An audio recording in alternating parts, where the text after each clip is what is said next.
I know this might be a big surprise, but FTX deleted evidence of their involvement in things. I know. Who could have possibly expected this to happen? Wow. FTX tried to hide billions of dollars in fraud, and now Who could have ever expected this? their ex-CEO, Sam Bankman-Fried, is trying to convince everyone it was an accident. He isn't such a bad guy. He just got in over his head. Yeah. And already there are financial commentators like Kevin O'Leary willing to vouch for him. I just think he's a very interesting individual. Over time, we'll peel this onion, find out what happened. I don't think that guy has an evil bone in his body. Now, it may not surprise you, but Yeah, but like, okay, so let's assume that Kevin's right and Sam didn't do anything bad. Isn't it still kind of bad because he was like, so it's like he's either he's an evil guy stealing everybody's money, or he's so stupid that they're losing their money anyway because he's so incompetent. I feel like the other option isn't really that much better. Kevin O'Leary is a paid spokesman for FTX. Oh, is he but really? Even unpaid sources have... Wait. Body. Now, it may not surprise... Wait, what? Like, so this dude is he's literally a paid actor? How is this even legal? That's crazy. Oh my God.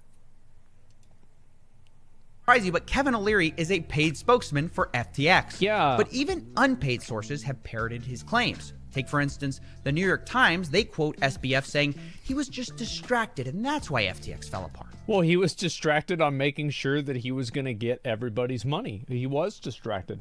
Now, he wasn't distracted on making anybody money. He was distracted on other things. But yes, I would agree. Yes, he was absolutely distracted. Yeah, distracted on being bronze in league. I saw that. Quote, had I been a bit more concentrated, that would have allowed me to catch on to what was going on the risk side. That's right, guys. Yeah. If he only hadn't played League of Legends, he might have noticed he was stealing... Infamous for playing League of Legends while I'm on phone calls.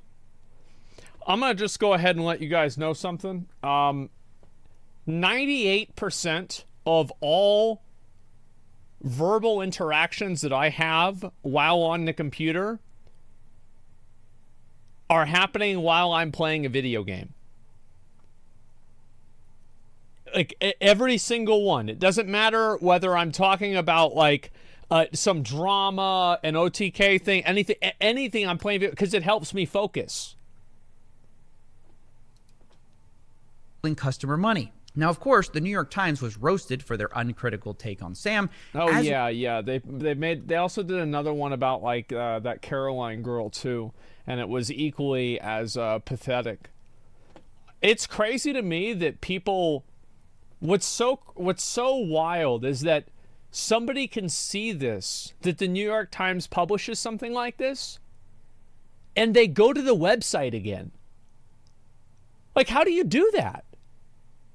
How do you see something that's that blatantly wrong and obviously like bad and go there again? Like, what the fuck? How does somebody do this? It's astonishing to me.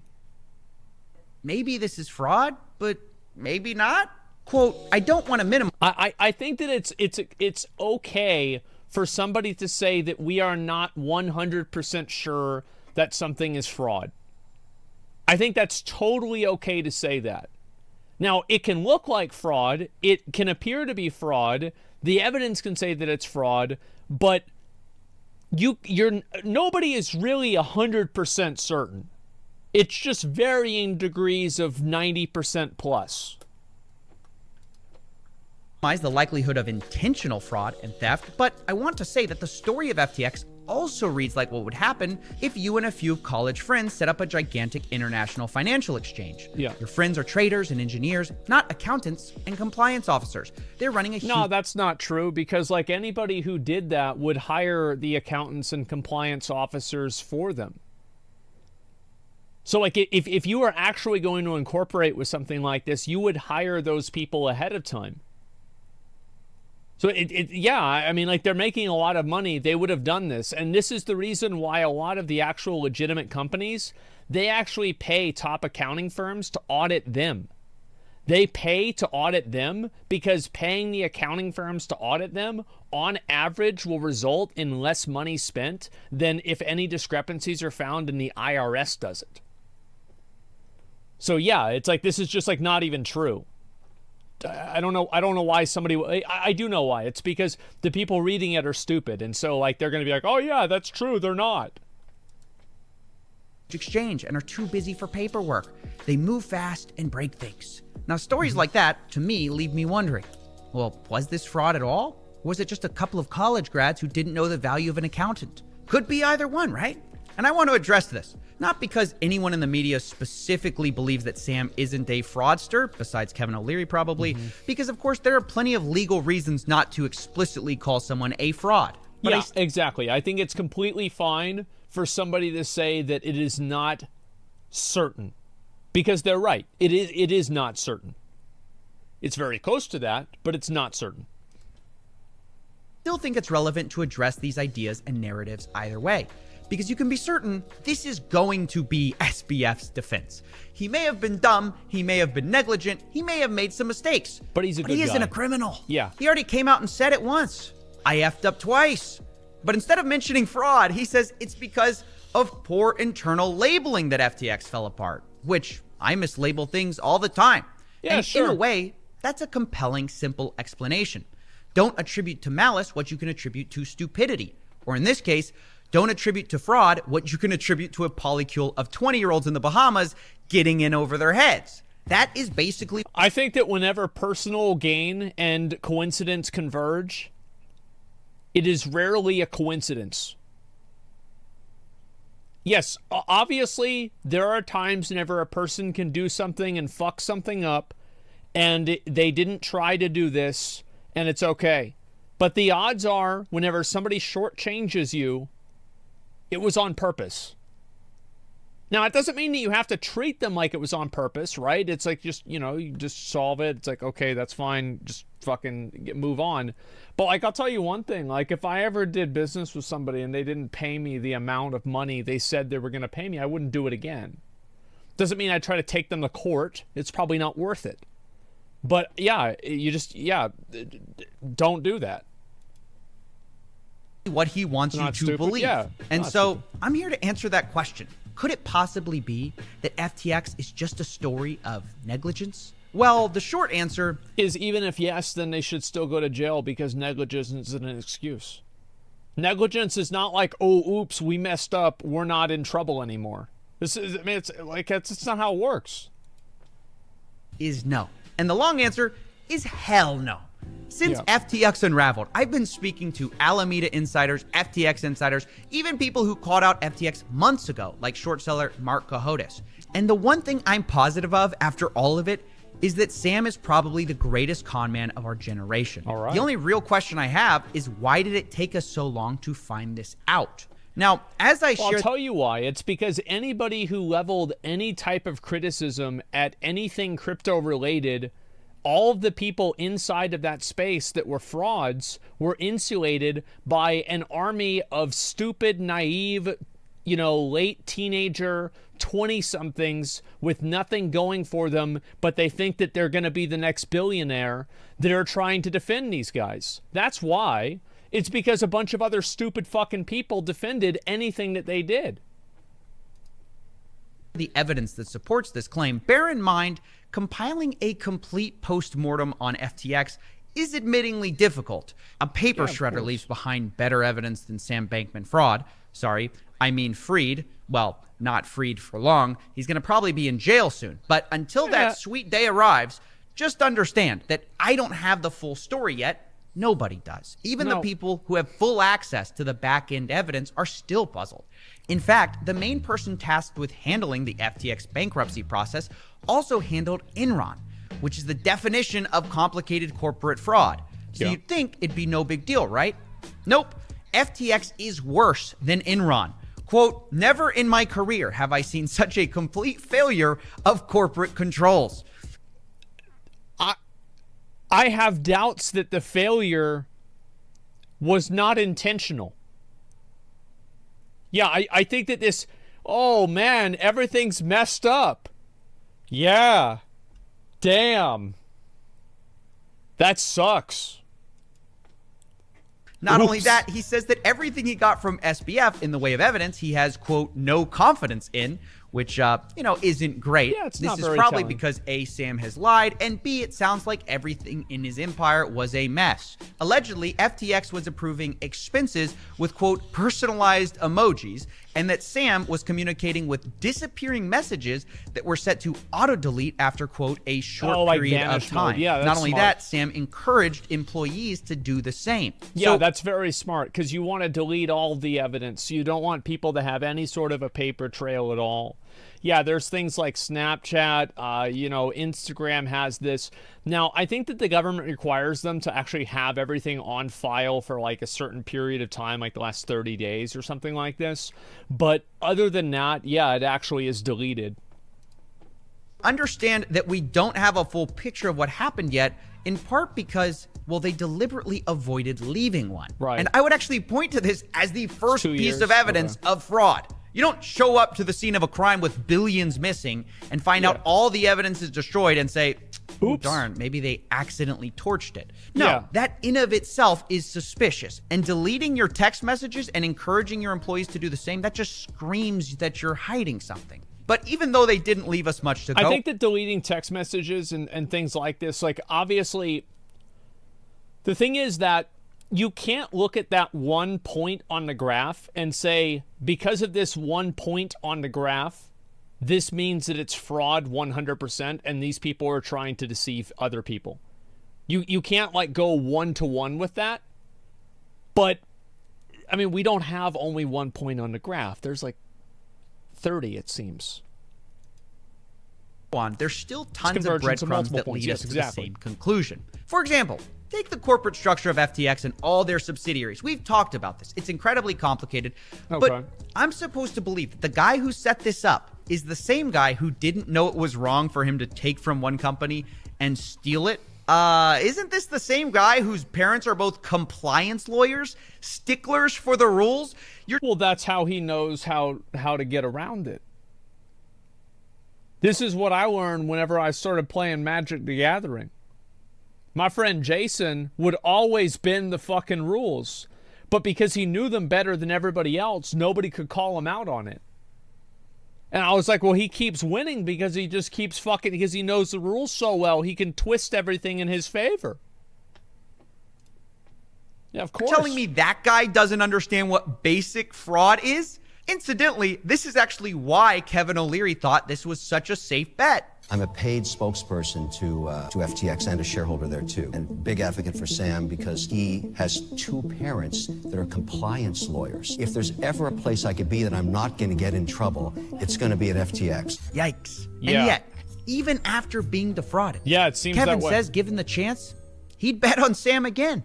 If SPF Yeah, this is this is common with like boomers. I don't really know why, and I don't know if it's just boomers. I think there's a lot of people like this that it's more admirable for them to double down on something that is obviously wrong than to admit what is obviously right. It's like they sit there and they're like, no, it wasn't dog shit. It was chocolate. And you know what? If they had me eat dog shit again, I'd eat it and I'd think it was just as good as the chocolate. Yeah, it's crazy, man. They can't accept the mental dissonance. Yeah, well, they can't accept the idea that they got fooled. And also, I think that other people respect somebody who is steadfast in believing something even though it's wrong. I don't know why this is held in high regard. It's not certainly because of me, but there's a lot of people that feel this way. knocked on your door again and said, look, I failed in my last venture. I have a new crypto venture. I need money. Would you back him? That's a great question. No one's asked me yet. I think we can all admit, you can love him or hate him given what's happened, but he was one of the most. Who would love him after what happened? I mean, like, I don't know. Maybe the other people he paid off? Like, fuck. What do you mean, love him or hate him after what happened? It's like, I love how he's saying it like it's like there's two sides of the story. It's like, oh, well, you know, I mean, it's a he said, she said situation. Brilliant traders in the crypto universe. He also built one of the I most would probably agree with that. A lot of the other people were fucking stupid too. robust platforms. We used FTX actively. It was a very robust platform that allowed us to get information on a compliant basis. So I really like what he built. Would you back him? The answer would be yes. Unbelievable. I don't understand how these people can't admit they were fooled by SBF. I don't really even care about them admitting that they were fooled. I care about the fact that, like, how is it that anybody is going to take this dude seriously ever again? It's the same thing I said with the New York Times. Like, okay, that's fine. You want to believe this? Okay. Why would anybody ever listen to you again? You're just a fucking idiot. Like, you're just a fucking moron. Like, why would anybody be like, oh, well, this guy, Mr. O'Leary, says this, well, let's go ahead and go with it. It's unbelievable.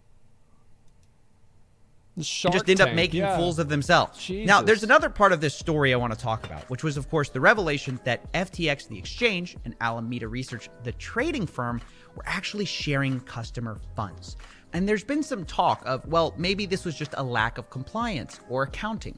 But I want to suggest to you that SBF was not lacking anything. He purposely and deliberately profited from the vague relationship between Alameda and FTX. And the first sign of this was when I spoke to an insider at Alameda.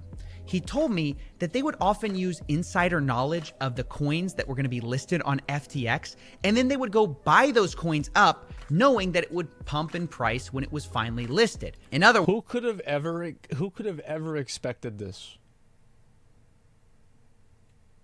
Who could have possibly expected insider trading? That's nuts. I'm sure this comes as a shock to Timothy O'Leary.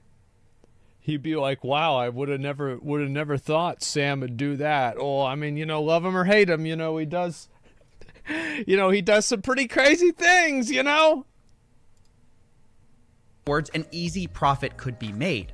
This, by the way, is similar to what happened on Coinbase, and 3 people were arrested for insider trading in that case. But unlike Coinbase, this wasn't rogue employees. Yeah. This was Alameda itself doing this. Yeah. So, well, yeah, it's different now because, like, I mean, if it's the CEO, I mean, that's kind of like, I mean, is that insider trading? I mean, you know, he owns the company, so like, he can pretty much do what he wants, right? I mean, shit. Yeah, it's just nuts. Get this straight. If it was criminal when Oh my 3 God. individuals did it, what does it mean when an entire organization does it? I even asked the Well, Alameda if enough people do something that's illegal, it becomes okay. insider if they thought that it was criminal We'll see. behavior, and they told me, quote, it was probably criminal in hindsight. Yeah, you know about the 2020 of hindsight. Sometimes you realize, wow, that was probably illegal.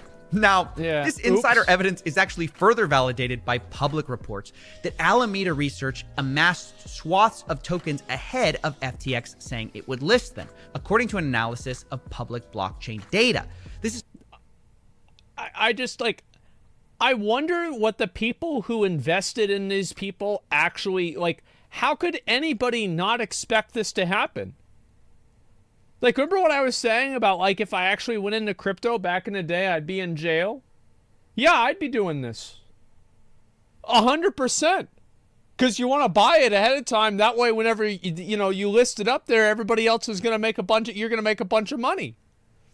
It's like, you obviously want to do that. That's a smart thing to do. from the Wall Street Journal, and it just corroborates this insider testimony. Yeah. There's insider trading going on at Alameda. So do you think someone, Sam, who is doing criminal activity is going to want a bunch of accountants and compliance people sniffing around? No. They're going to want criminals hanging around them.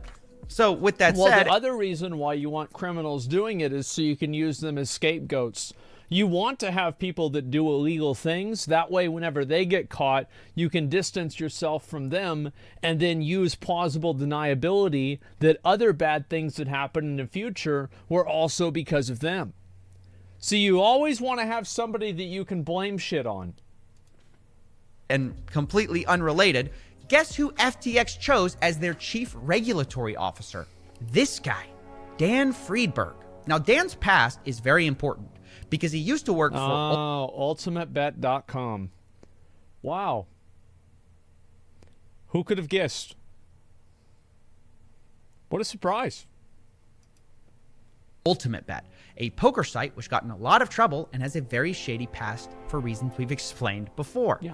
Ultimate Bet got in trouble because they were giving some of their players a God mode that allowed them to see the other players' cards, which would obviously be an advantage if you're trying to play poker. Wow. So Friedberg was working for Ultimate Bet during these... Yeah, that's smart. Yeah, because that way, like, you can win the games that you want to win and then lose the games that you want to... What the actual fuck? Well, it's like whenever you do this, right? Because, like, if you guys ever, like, cheated at school and, like, you got an answer key and then you'd have people that would, like, fill out the answer key, like, verbatim, and so everybody would get 100, right? So, like, we had this happen once, and, like, me and, like, my group of friends, this is in like, math... Like, we were the only people that, like, we intentionally did some of them ourselves. And what I mean by that is we got them wrong. And so we got, like, 87s, like, 85. You know, like, one of our friends were like, man, you've got to get a 79. Like, your average in this class is, like, a 12. Like, there's no way, like, you can't get an 80, man. Like, she's going to know. And I remember she was so fucking mad at everybody else in the class. And she thought that we didn't cheat. It actually fucking fooled her. But then everybody else, because we passed the answer key around in class during the fucking, it was like a midterm or something like this. And we passed the whole thing around. And everybody else got in trouble. And it actually turned the tables for us. Where for the first half of the year, she hated us. And the second half, she thought that we had the most integrity out of anybody in the whole class. But the worst part about it was that I was the one that pulled the answer sheet off of her desk. We had a substitute teacher who I thought he was really stupid, but it turns out that he, like, looking back on it, he was actually just on drugs. And I went up to him, I said, "Oh, Mr. Jim, what's the time?" "I can't tell the time, Mr. Jim. They never taught us how to read numbers on clocks." He says, "What? No way. They didn't teach you that. Here, let me just take a look." I just grabbed the shit off his desk. I hand it to my friend. And he says, it's 12:30. I'm like, oh, almost time for lunch. I'm excited. Thank you, Mr. Jim. Man, we had a good time. So, yeah. The point is that, like, obviously, like, you don't want to have it. You don't want to have a situation where, like, you're winning all the games. So I guarantee you with this ultimatebet.com, they probably won too many of the games. Like, all you need is a 55% win rate, and you just do that at scale. You don't need to go 75%. You don't need to go 65%. Just do 55, 53, and do it more, and you're going to win more. People are greed? They're stupid. God mode days. And although he was never charged with anything, there is leaked audio coming out from him conspiring to hide the owner of Ultimate Bet from facing any consequences from using it. Here's Russ Hamilton, the former owner of Ultimate Bet, who used God mode and admits to making money with it, telling Friedberg that he wants to get out of this cheating scandal. I feel, and I did take this money, and I'm not trying to make it right, Dan, so we got to get What a fucking idiot to say that on camera. Maybe he's like, maybe the guy, like, maybe it was a long time ago, he didn't know this stuff could be recorded. What a fucking moron. Like, really, like, this guy deserves to go to jail for being stupid. Out of the way real quick, okay? So then Dan Friedberg replies to Russ that maybe they should just blame it all on a third-party consultant and say that was who used the God mode on their website instead of Russ himself. I think for the public, it just has to be former consultant, the company, took advantage of a server flaw by hacking into the client. Been able to identify exactly when. Sometimes he played with it, sometimes he played without it. Sometimes he intentionally won, and sometimes he intentionally lost. Smart. Very erratic play. But we've been able to identify the times when the tool was up and their net wins. And that's what And what you could also say is that the tool was originally set for a 15-minute delay. and he hacked He hacked it to Be in real to real time. time. Yeah. You can't think that's what we do. So this is the guy they hired at FTX as their chief regulatory officer. I feel like that guy's a shoo-in. Like, yeah, you get on right in here. Yep, this ain't your first rodeo. Come on, let's go. we going. Yeah, he can fit in perfectly. Yeah, it's like, I love how, like, people think it's like, oh, man, Sam made a mistake hiring this guy. No, he didn't. Guy who once conspired to hide his cheating boss. And of course, there are more red flags about the relationship between FTX and Alameda. You might assume that, like, okay, if it was negligence, maybe everyone inside the organization was just sharing information with everyone. There was no walls in place, right? And that's what created the conflicts of interest. But that doesn't match with what we've heard. I personally have spoken to FTX insiders who said they were blindsided by the collapse. They didn't know anything. The Wall Street Journal also reports that FTX employees were completely in the dark, which corroborates that. So FTX employees had no idea completely. Oh, yeah, no, they're not going to tell the employees shit.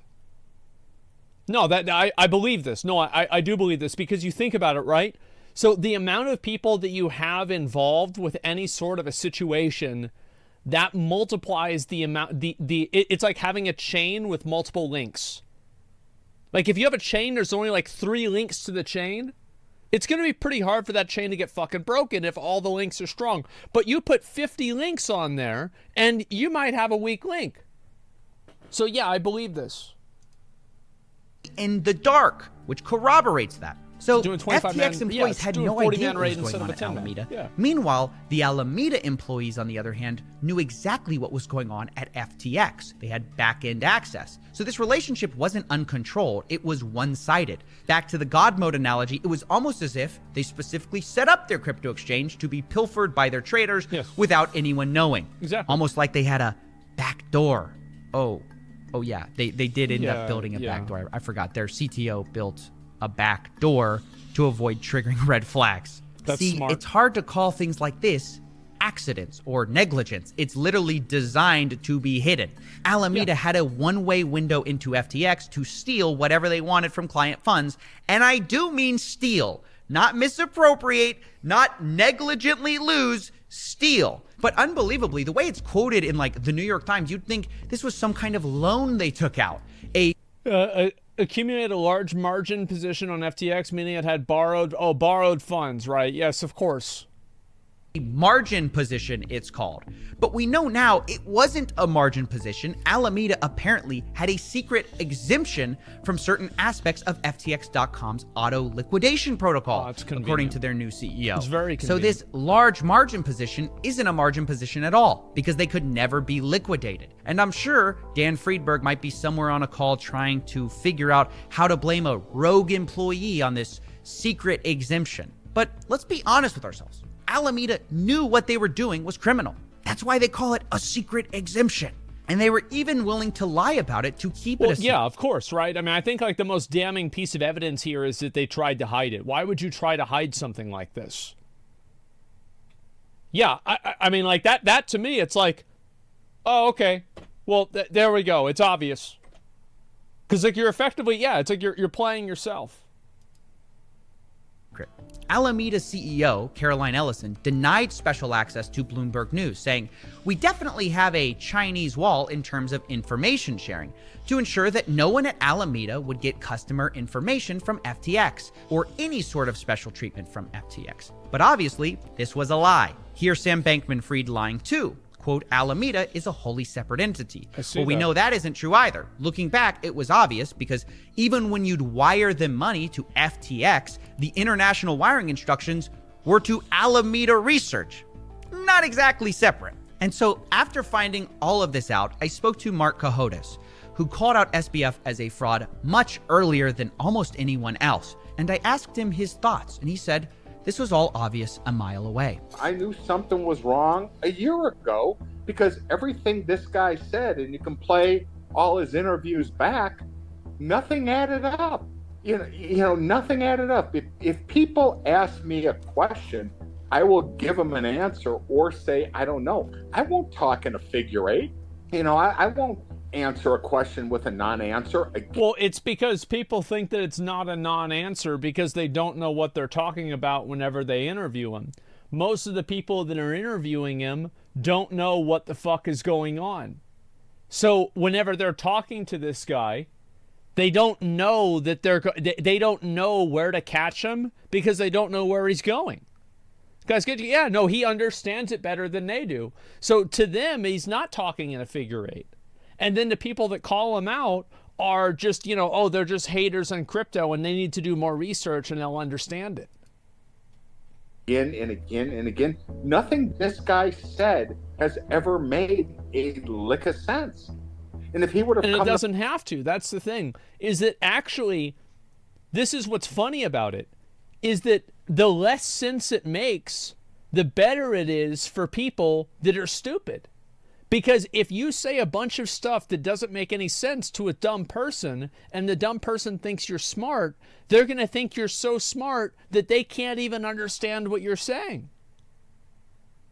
No, really, like, as I said, it's so easy. Like this, so, because we used to do this, right? It's like back whenever I did GDKPs. The way that you would do it is you would do the math in front of them, and you would do the numbers wrong. And you would do the numbers wrong right in front of them. And nobody knew math well enough to see it. They were too stupid. And so you could steal the money right in front of them. They'd have no idea. They'd be like, yep, that's right. Yep, sure. Those are the numbers. Uh-huh. No, I was following right along. Because they don't want to think about the fact that they couldn't do multiplication. No. So they just agree with you. It's sad. It's just fucking stupid. They deserve it. In my office looking for money, Fuck 'em. I would have told him to hit the bricks. Because nothing added. I mean, they didn't even figure out that his accountant's address was somewhere in the metaverse. I mean, at a minimum, you check out who the guy's auditor is and say, who's your auditor? Oh, my auditor's name is the Pep Boy, Manny, Mo, and Jack. Okay, He lives what's his address? in Dalaran. Somewhere in the metaverse. Is this a joke? Yeah, No, I'm being it's in serious. He lives in Now, Dalaran. I know what you're thinking. Surely that can't be This true. is like some Bernie Madoff shit. Didn't Bernie Madoff do something where he actually he says, if you investigate this, you'll find what the lies are? And then there actually were all of the lies and everything to incriminate him, and nobody went to investigate it? He just put it right there in front of him and he never opened a box? That's amazing. True that the auditor of FTX was located in the metaverse, but checking their official bankruptcy filings, That way, if there's only terms that up is in- the yeah. case. And now, because no one looked into it, FTX owes $3.1 billion to its top 50 creditors alone. And I guess if they have complaints, they can go to the metaverse and ask about it. I'm just kidding. Well, kind of. I actually don't think they probably take complaints in the metaverse. Either way, the question of was Sam Bankman-Fried a fraud is not much of a question at all. The real question is, why did so few people catch on early, and why didn't the media catch on sooner? I'm curious to I'm hear not why sure. he thinks. We can speculate. Maybe it was because of political donations, or I think that obviously, yeah. I think that, him donating money to the Democratic Party probably did cause democratically aligned, companies to make excuses for him. And before people were like, oh, that's not true. Bro, think about, how much free advertising has Mike Liddell, the MyPillow guy, gotten from Fox? They say the pillows are great. They probably never used one. Think about this. Yeah, this happens all the he's on their side and he's making money for them, so they're gonna defend him. It's not complicated. this whole story about effective altruism. But ultimately, what I know for sure is that people like Mark Cahotis, they weren't silent. He says he took it to journalists before the crash to see if they'd do anything, and Yeah. they said no. I went to Bloomberg with my pal who I was working on this thing with, and we laid it out to five ladies on the crypto team, and they passed, and they said it would be too much work, we'd lose access, it's bad for business. No, that's definitely true. Is like there's a lot of access journalism, and this is just kind of what happens is that, these people, they don't want to call out companies or games, and this is what happens a lot with gaming magazines too, is that this is why a bad game can come out, and if it's from the right publisher, it still gets an 8. It's like the game can just be completely terrible and it'll get an 8 because they don't want to lose access to the publisher. They don't want to strain the relationship by giving it an accurate review. That's just how things go. Right? They'd hang up on us if we asked these questions. They want the access. Well, at least I had the questions. Wait, I don't have a Bloomberg PR firm. denied a story with you because they thought it would lose them access and it was too much work? Yes. 100%. When did this happen? This happened in July. This happened in early July. They had everything. Wow. They also said, but I would trust him more. Post it. Post the emails. Maybe it was all on the phone. Post the emails of who said it. Yeah, I'm not going to just immediately believe this. But it is something that I would believe if I could see it. Can he post the emails? He doesn't want people fired? He should. Like, absolutely he should. Yeah, it's like why come out now? Like, I can understand it's like, this is the boys club A, you got to roll with the punches. Sometimes you get scammed. It is what it is, brother. But like, that's fine. But, like, you can't go and say that and then act like you have a conscience, too. Like, if you have a conscience, post the fucking emails, put the people, give us the names, and then we'll see who's a fucking moron. But, and yeah, who needs to be fired? Because you think about it, like, the people that do this, it could be the entire company. They're putting everybody at risk. I didn't want anyone fired. So I didn't give them this. They said it was bad for business, get anybody fired. i.e. advertising. You're kidding. So they admit their conflict of interest with advertisers in the crypto. Yeah, of course. Absolutely, yeah, duh. Yeah, well, of course. How's this even a question? Yeah, no shit. Space. Yes. Now, this is pretty shocking allegations, so I did want to reach out to Bloomberg for comment to see if they wanted to respond to this. They didn't. And here's what they said. Oh. Bloomberg did not respond for comment. Who could have ever expected such a dramatic change of events? Wow, that's the end of the video. Bloomberg did not respond for comments.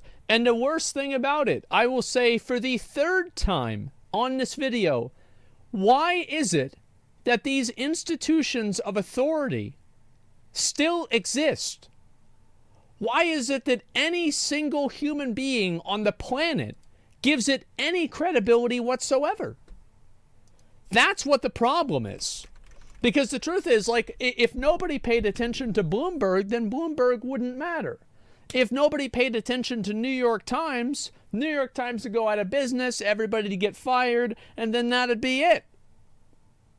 That's it. It's gone.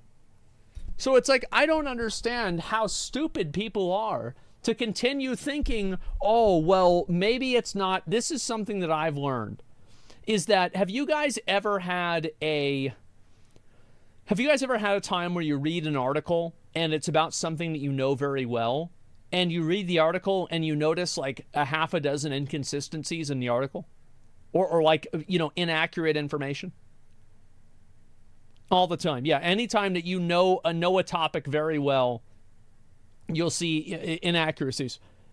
You know what I do? I assume that's the same for all the articles. All the time. I assume they're all bullshit. Yeah, I assume they're always lying, they're always full of shit, and that's it. If you're a professional with a degree, then yes, yeah, probably.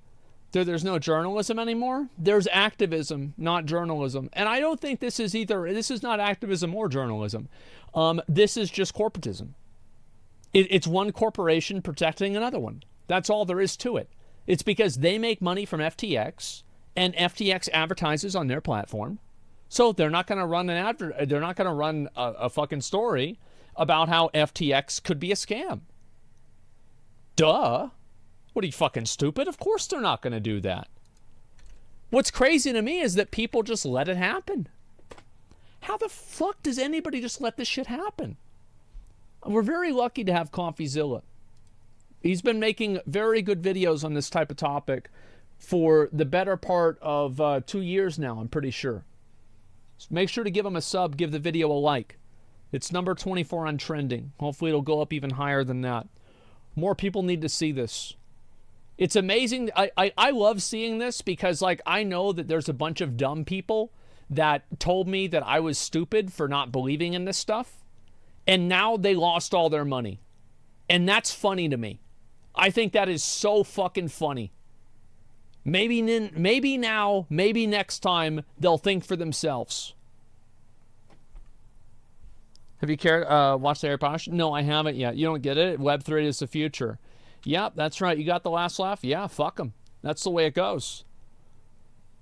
You conflate this scam with cryptocurrency as the problem? Well, I think that at this point, scam and cryptocurrency are, like you go into Thesaurus? Yeah. I mean, isn't it crazy how, like, they just keep, it's like, damn, like, this shit just continuously, like, it's the same thing every time. What the fuck? Oh, my God. What about all the people that made their fortune in the crypto world? Not a fair sample size? So wait a second. Your argument is that because some people won at a scam, then it's not a scam?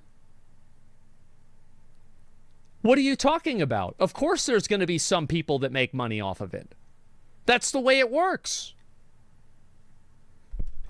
Yeah, it just, listen, guys, you're not going to fool me on this.